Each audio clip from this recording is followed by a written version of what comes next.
Berbice area and develop a political and economic and social alternative to the Dutch. And 3, to exact revenge against the specific ruthlessness of Dutch planters in an area known for their cruelty. In 1763, according to Blood in the River, the total enslaved population of Berbice was between 4,000 and 5,000 people.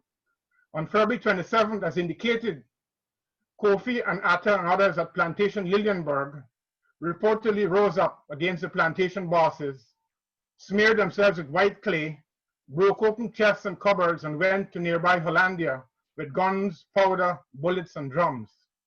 The plantations associated with the first phase of the revolt are Lilienberg, Hollandia, Zeelandia, Elizabeth, Alexandria, and Juliana. And this can be seen on a map, courtesy of an image in Carr's book, but I can't show the map. We don't have the facility here.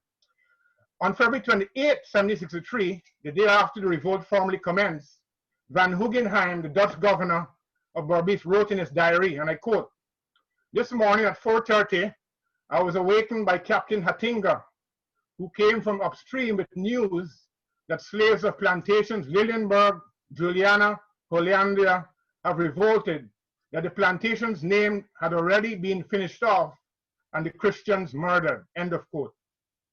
By early March, plantation Pierboom, more upriver, was besieged by Kofi's forces.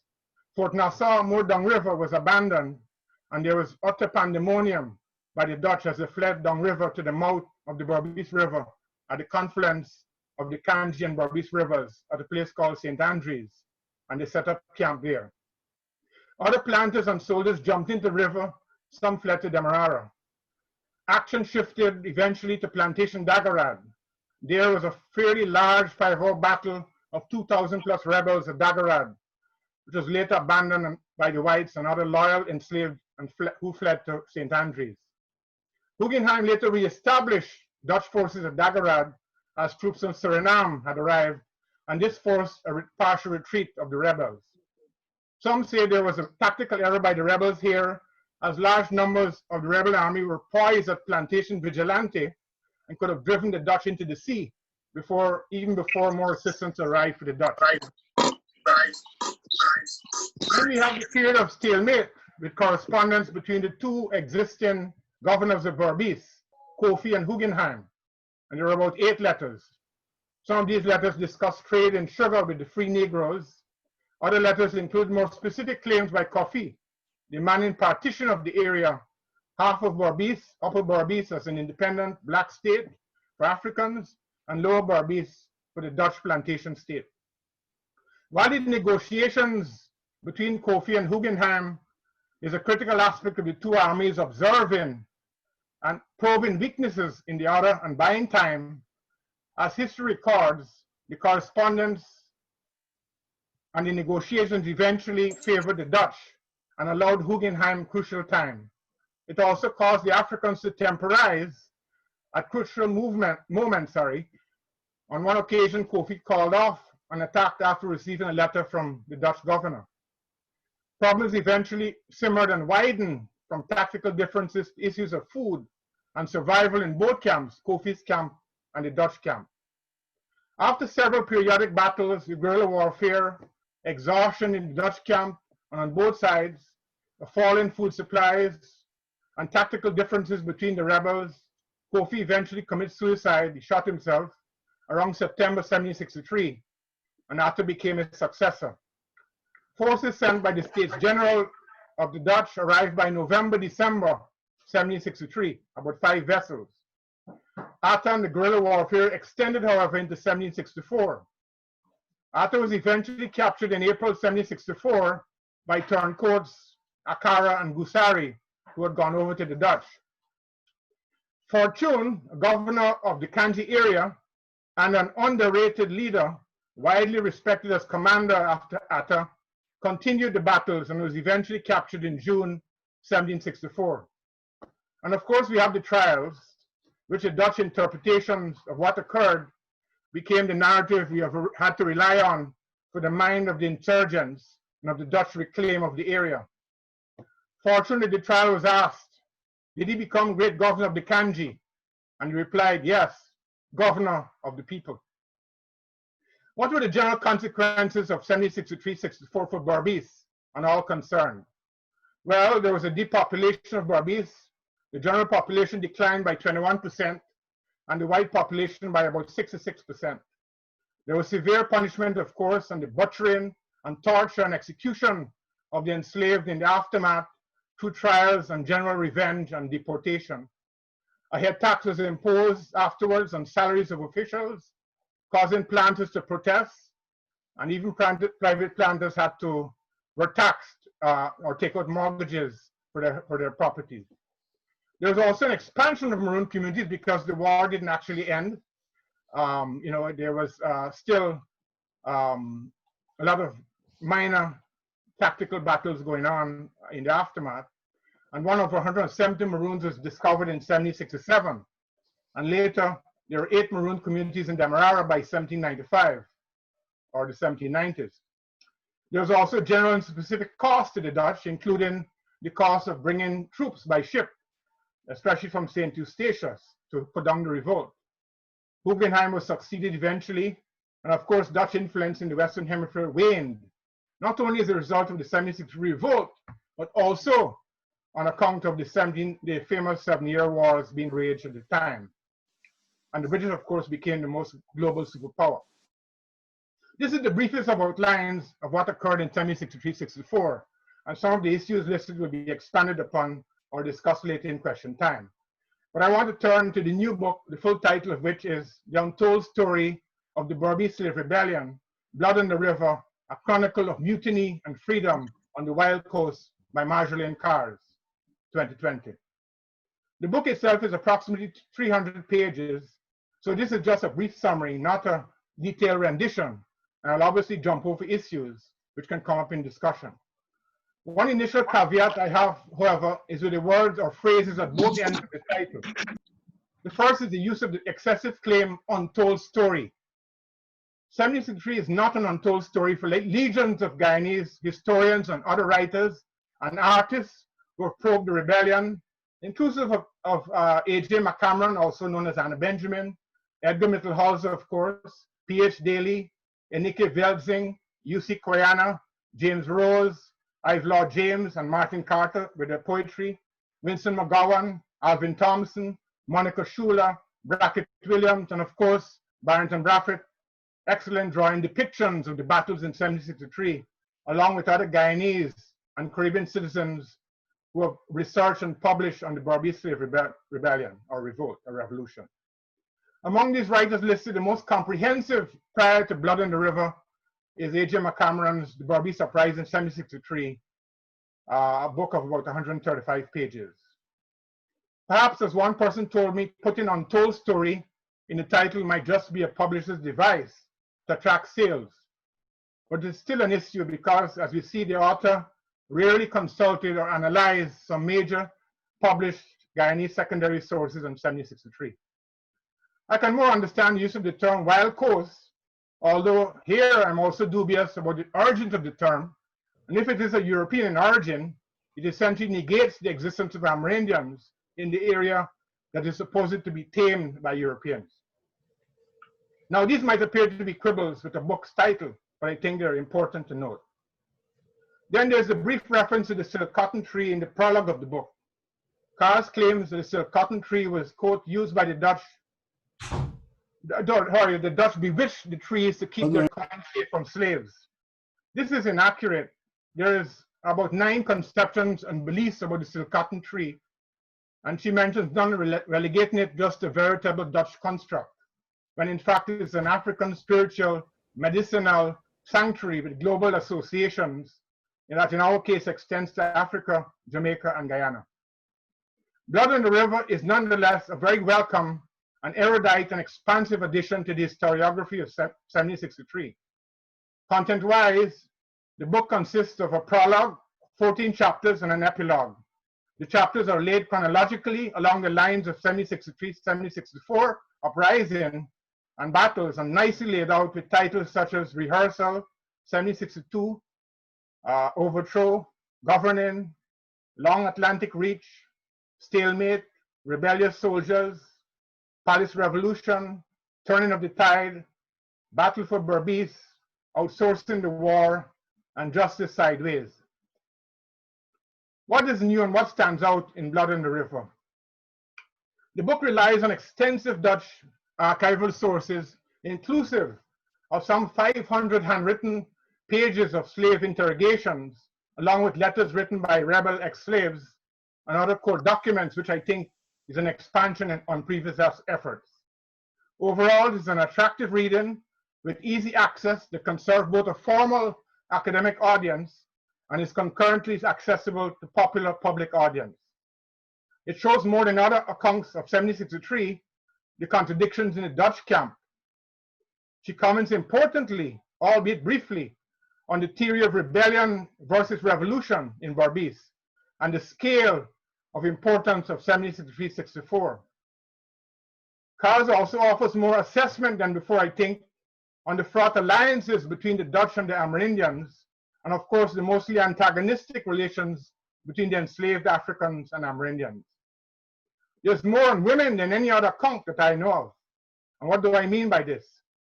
Carls looks at women's, that is white, black, and Amerindian women's involvement from many angles, as victims, as fighters, as leaders, as guides, as OB practitioners, translators, and of course their erasure in the history of 1763. And she provides examples. Kofi's sister, Amelia, was said to counsel him about people's loyalty during the revolt. Rebels later said, at her word, that is Amelia's word, heads would roll.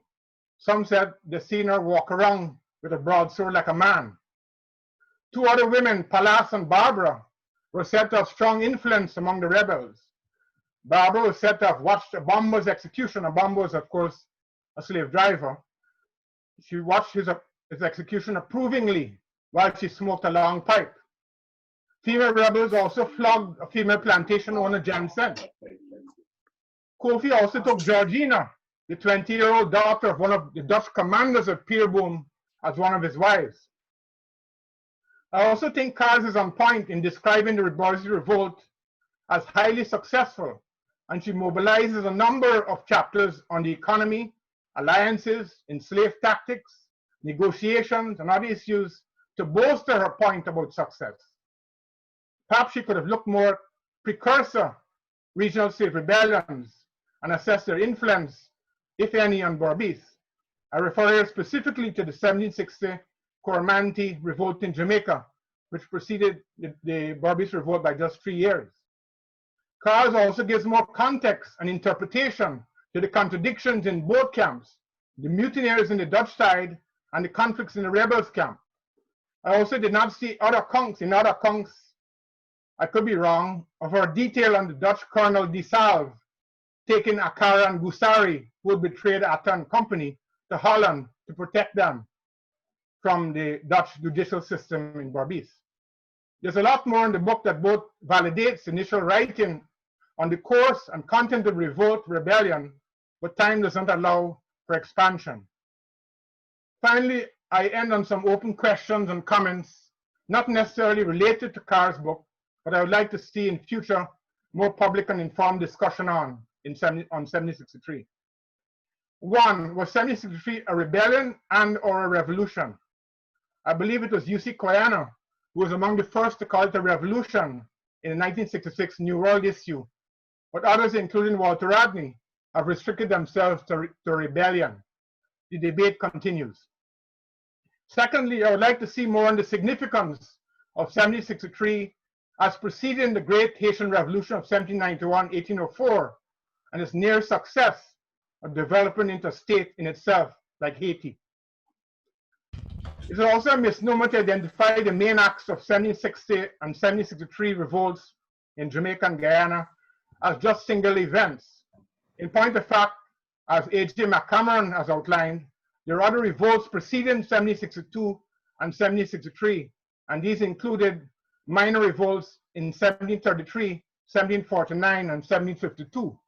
Carls mentions it briefly, but doesn't elaborate. As indicated earlier, there should also be more discussion on potential connections between the 1760 revolt in Jamaica and 1763. A new book by Vincent Brown on the Taki revolt of 1760 is a very nuanced, magnificent assessment of the meaning of slave rebellion as warfare or a series of wars and not one overarching event.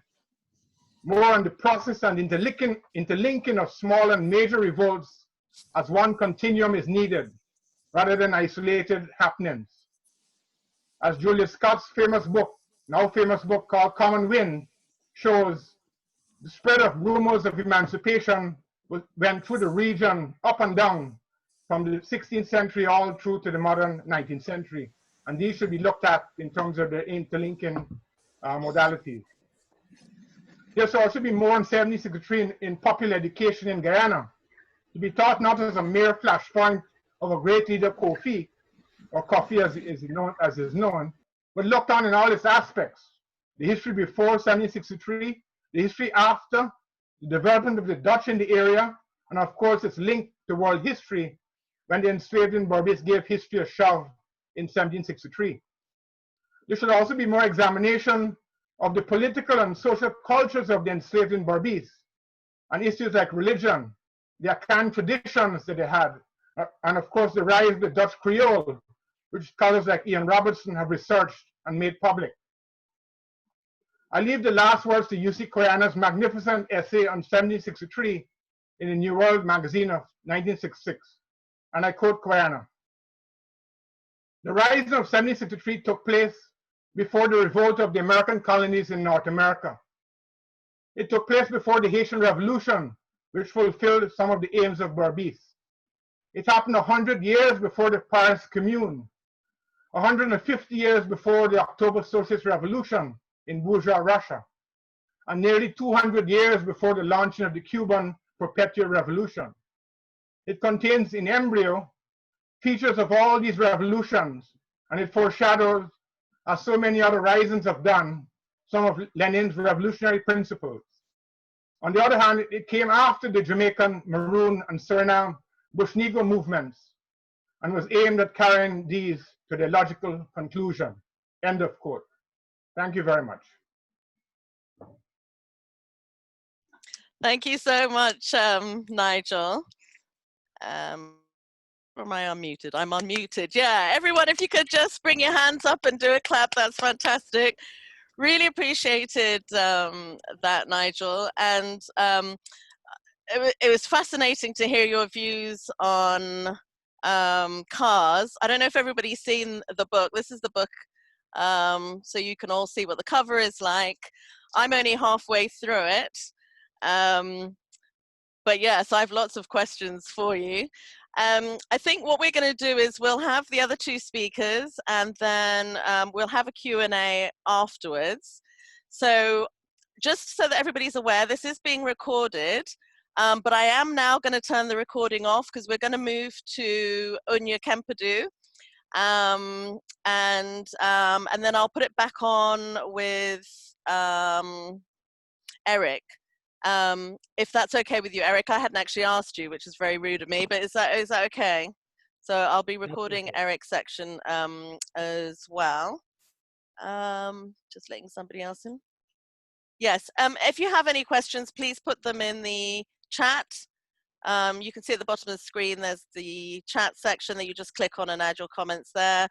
And also just be aware that there is the reactions at the bottom right-hand corner of your screen where you can clap or do a thumbs up and that sort of thing. So, but yes, please put your reactions in the chat. So yeah, we're going to move on to Unya. And Unya, I want to just say thank you so very much because, you know, it's just, I know you've spoken to us before, you know, when we had, we wanted to do a celebration of your father and the works that your father had done and the books he had written. And so it's really wonderful that you can join us again. Thank you. So I'm just going to read Unya's bio. I'm sure most of you will be aware of Unya's bio, but I'll read it just in case. So Unya is a British Guyanese Grenadian citizen and is currently resident in Canada. She is the author, sorry, hold on one second. It was just timing. myself to make sure we didn't go over. I'll start again. Hold on.